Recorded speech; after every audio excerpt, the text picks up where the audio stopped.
Today we'll ask about how to fix or how to solve the problem of unknown error occurred on the application of CapCut. You will go to settings.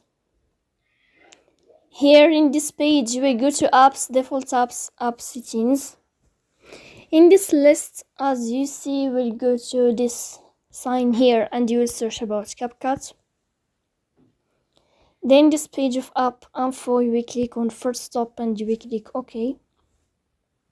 Here you will enter to storage. Then we click on clear cache. In the end, you can turn off your Wi-Fi and you can turn on your Wi-Fi again to fix that problem. So that's all. Don't forget to support us by like and subscribe.